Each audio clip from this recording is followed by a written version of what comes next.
Chief justice jobless Jacks ನ ಕೆಲ್ಸಕ್ಕೆ ಬರೋದ್ ಕಾಕ್ರೋಚ್ ಅಂತ ಹೇಳಿದ ತಕ್ಷಣ ಕಾಕ್ರೋಚ್ ಜನತಾ ಪಾರ್ಟಿ ಅಂತ ಹೊಸ ಪಾರ್ಟಿನೇ ಸ್ಟಾರ್ಟ್ ಆಗೋಯ್ತು. ಜನ ಹುಚ್ಚೆದ್ದು ಇನ್ಸ್ಟಾಗ್ರಾಮ್ ಅಕೌಂಟ್ ನ ಫಾಲೋ ಮಾಡ್ತಾ ಇದಾರೆ. ಅದು ರಿಯಲ್ ಪಾರ್ಟಿ ಆಗತ್ತೋ ಇಲ್ವೋ ಯಾರಿಗೂ ಗೊತ್ತಿಲ್ಲ.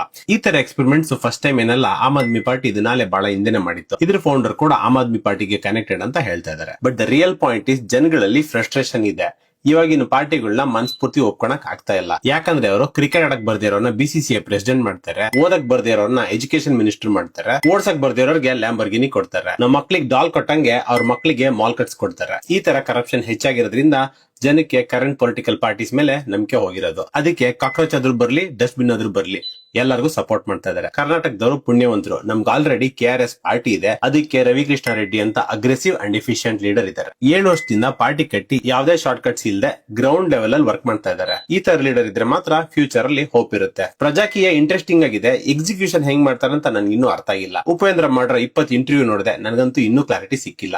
ಆಲ್ಮೋಸ್ಟ್ ಕೆಲವೊಂದ್ಸರಿ ಅವರೇ ಕನ್ಫ್ಯೂಸ್ ಆಗೋ ತರ ಕಾಣ್ತಾ ಇದೆ. ಫಸ್ಟ್ ಎಲೆಕ್ಷನ್, ಆಮೇಲೆ ಕಲೆಕ್ಷನ್, ಈ ತರ ಲೀಡರ್ಸ್ ನ ಚೂಸ್ ಮಾಡೋದ್ ಬಿಟ್ಟು ರವಿಕೃಷ್ಣ ರೆಡ್ಡಿ ತರ ಆನೆಸ್ಟ್ ಲೀಡರ್ ನ ಚೂಸ್ ಮಾಡಿದ್ರೆ ನಮ್ future secure, safe and corruption free ಆಗಿರುತ್ತೆ ಅಂತ ನನ್ಗನ್ಸುತ್ತೆ.